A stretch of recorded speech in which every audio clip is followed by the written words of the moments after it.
नमस्कार दोस्तों, आप सभी का एक और नए वीडियो में स्वागत है। दोस्तों, अगर आप वीडियो पे नए हों तो वीडियो को लाइक, शेयर और चैनल को सब्सक्राइब जरूर करें। दोस्तों, इस वीडियो में मैं आपको भारत का भूगोल के कुछ महत्वपूर्ण प्रश्नों को बताने वाला हूं, जो कि आपके चल रहे एग्ज़ाम आरआरबी ग्रुप डी और आने वाले एग्ज़ाम यूपी ट्रिपल एससी पेट के लिए अत्यंत महत्वपूर्ण प्रश्न होंगे। तो आइए देखते हैं क्या है प्रश्न। पहला प्रश्न है, भारत में सबसे अधिक ऊंचाई पे स्थित झील कौन सी है? तो दोस्तों, भारत में सबसे अधिक ऊंचाई पे स्थित झील चोलामू झील है, जो कि दोस्तों सिक्किम राज्य में पड़ती है। अगला प्रश्न है, तीस्ता नदी का उद्गम कहाँ से होता है? तो दोस्तों, तीस्ता नदी का उद्गम चोलामू झील से होता है, जो कि दोस्तों भारत की सबसे ऊंची झील है। वहीं से तीस्ता नदी का उद्गम होता है। अगला प्रश्न है, पूर्वोत्तर भारत की सबसे बड़ी मीठे पानी की झील है? तो दोस्तों, पूर्वोत्तर भारत की सबसे बड़ी मीठे पानी की झील लोकटक झील है, जो कि मणिपुर राज्य में पड़ती है। अगला प्रश्न दोस्तों वेरी वेरी इंपॉर्टेंट प्रश्न है, जो कि एग्जाम में बहुत बार पूछा जाता है कि विश्व का एकमात्र तैरता हुआ राष्ट्रीय उद्यान केबुल लामजाओ स्थित है। तो दोस्तों, जो विश्व का एकमात्र तैरता हुआ राष्ट्रीय उद्यान है केबुल लामजाओ, वह लोकटक झील में स्थित है, जो कि दोस्तों मणिपुर राज्य में पड़ता है। अगला प्रश्न है, गांधी सागर, जो कि दोस्तों मध्य प्रदेश में पड़ता है, और महाराणा प्रताप सागर व जवाहर सागर, जो कि दोस्तों राजस्थान में पड़ता है, झील है। दोस्तों, यह जो गांधी सागर झील या महाराणा प्रताप सागर या जवाहर सागर झील है, वह चंबल नदी पर स्थित है। अगला प्रश्न है, बैरीनाग, मानसबल, शेषनाग, नागिन तथा डच झील स्थित है। तो दोस्तों, ये सारी झील बैरीनाग, मानसबल, शेषनाग तथा नागिन और डच झील दोस्तों जम्मू कश्मीर में स्थित है। अगला प्रश्न है, सांभर, राजसमंद, पिछौला, डिडवाना, फतेह सागर, लुड़करणसर झील स्थित है। तो दोस्तों, यह सारी जो झीलें हैं यह स्थित है राजस्थान में। अगला प्रश्न है, वेम्बनाड और पेरियार झील है, अर्थात ये वेम्बनाड और पेरियार झील कहाँ स्थित है? तो दोस्तों, ये दोनों झीलें केरल राज्य में स्थित हैं। अगला प्रश्न है, कोलेरू झील है। तो दोस्तों, जो कोलेरू झील है आंध्र प्रदेश में पड़ता है। अगला प्रश्न है, फुल्हड़ झील है। दोस्तों, फुल्हड़ झील उत्तर प्रदेश के पीलीभीत जिले में पड़ती है। अगला प्रश्न है, लोनार झील स्थित है। तो दोस्तों, लोनार झील महाराष्ट्र में स्थित है। अगला प्रश्न है, रहस्यमयी झील कहलाता है। तो दोस्तों, रूपकुंड झील है, जो कि उत्तराखंड में पड़ता है, उसको रहस्यमयी झील कहा जाता है। अगला प्रश्न है दोस्तों, यहाँ भारत होगा, भारत का सबसे ऊंचा जलप्रपात कौन सा है? तो दोस्तों, भारत का सबसे ऊंचा जलप्रपात कुंचिकल जलप्रपात है, जो कि दोस्तों 455 मीटर ऊंचा है और यह कर्नाटक राज्य में स्थित है। अगला प्रश्न है, चौड़ाई के दृष्टिकोण से भारत का सबसे बड़ा जलप्रपात है।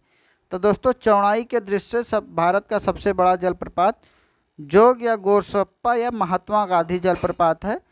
दोस्तों, यह कर्नाटक राज्य में स्थित है। अगला प्रश्न है, धुआंधार जलप्रपात स्थित है।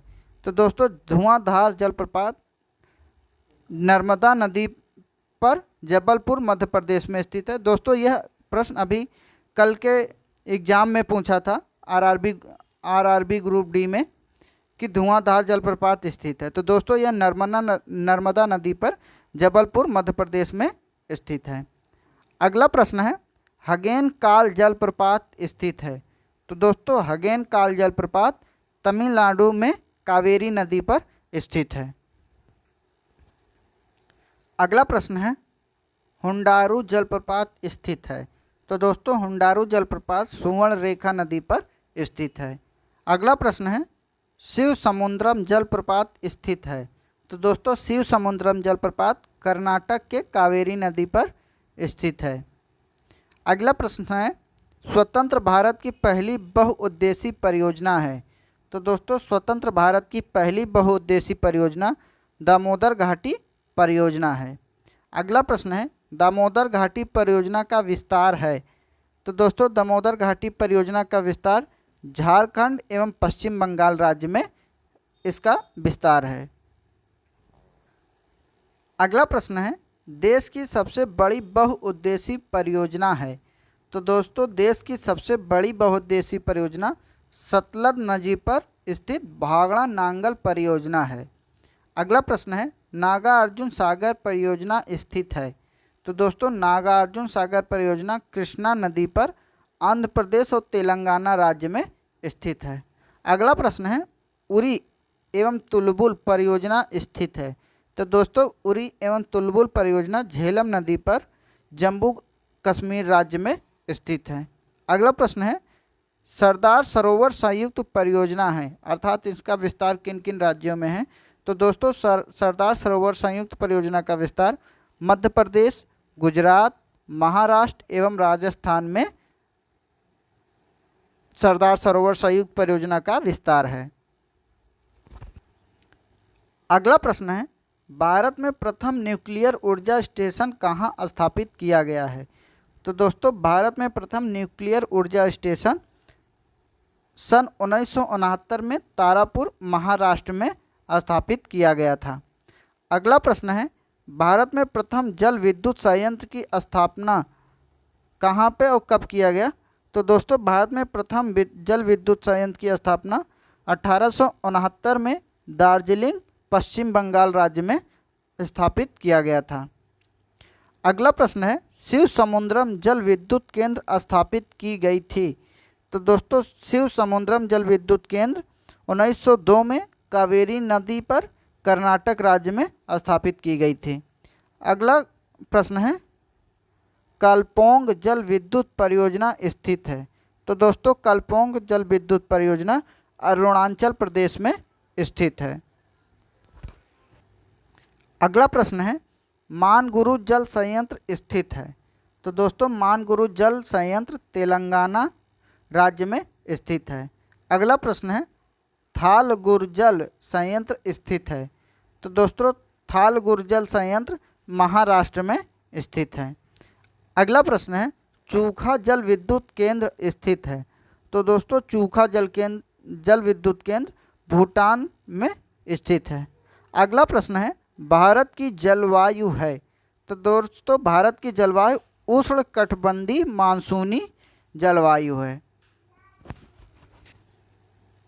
अगला प्रश्न है भारत में अधिकांश वर्षा होती है। तो दोस्तों भारत में अधिकांश वर्षा दक्षिण पश्चिम मानसून से होती है। अगला प्रश्न है जाड़े के दिनों में तमिलनाडु के तटों पर वर्षा होती है।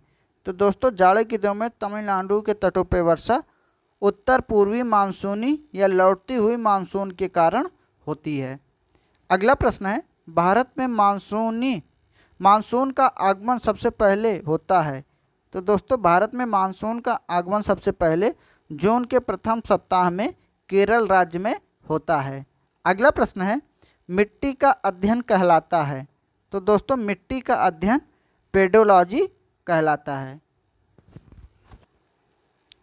अगला प्रश्न है सर्वाधिक उपजाऊ एवं सर्वाधिक मात्रा में पाई जाने वाली मिट्टी है। तो दोस्तों सर्वाधिक उपजाऊ एवं सर्वाधिक मात्रा में पाई जाने वाली मिट्टी जलोढ़ मिट्टी है। अगला प्रश्न है जलोढ़ मिट्टी में अधिकता होती है। तो दोस्तों जलोढ़ मिट्टी में कार्बनिक पदार्थों की अधिकता होती है। अगला प्रश्न है जलोढ़ या दोमट मिट्टी में पाई जाती है। तो दोस्तों जलोढ़ मिट्टी में सबसे सर्वाधिक मात्रा में पोटास एवं चूना पाया जाता है। अगला प्रश्न है जल क्षारण क्षमता सबसे कम होती है। तो दोस्तों जल क्षारण क्षमता सबसे कम बलुई दोमट मिट्टी में होती है। अगला प्रश्न है सर्वाधिक पानी सोखने वाली मिट्टी है। तो दोस्तों सर्वाधिक पानी सोखने वाली मिट्टी दोमट मिट्टी होती है। अगला प्रश्न है, पुरानी जलोढ़ मिट्टी कहलाती है। तो दोस्तों जो पुरानी जलोढ़ मिट्टी होती है उसे बांगर कहते हैं। अगला प्रश्न है, नवीन जलोढ़ मिट्टी कहलाती है। तो दोस्तों जो नवीन जलोढ़ मिट्टी है उसे खादर कहते हैं। अगला प्रश्न है, काली मिट्टी का निर्माण होता है। तो दोस्तों काली मिट्टी का निर्माण बेसाल्ट चट्टानों के द्वारा होता है। अगला प्रश्न है, रेगुर मिट्टी कहा जाता है। तो दोस्तों काली मिट्टी को ही रेगुर मिट्टी कहा जाता है। अगला प्रश्न है, कपास की खेती के लिए सर्वाधिक उपयुक्त मिट्टी है। तो दोस्तों जो काली मिट्टी या रेगुर मिट्टी होती है वह कपास की खेती के लिए सर्वाधिक उपयुक्त मिट्टी होती है। अगला प्रश्न है, काली मिट्टी का विस्तार है, अर्थात सबसे ज़्यादा काली मिट्टी कहाँ पाई जाती है। तो दोस्तों काली मिट्टी सबसे ज़्यादा महाराष्ट्र, मध्य प्रदेश, गुजरात, आंध्र प्रदेश एवं कर्नाटक राज्य में पाई जाती है। अगला प्रश्न है, लाल मिट्टी का रंग प्रायः लाल होता है। तो दोस्तों जो लाल मिट्टी होती है उसका रंग प्रायः लाल लौह ऑक्साइड के अधिकता के कारण होता है। दोस्तों अगर वीडियो अच्छा लगा हो तो वीडियो को लाइक, शेयर और चैनल को सब्सक्राइब जरूर करें। धन्यवाद।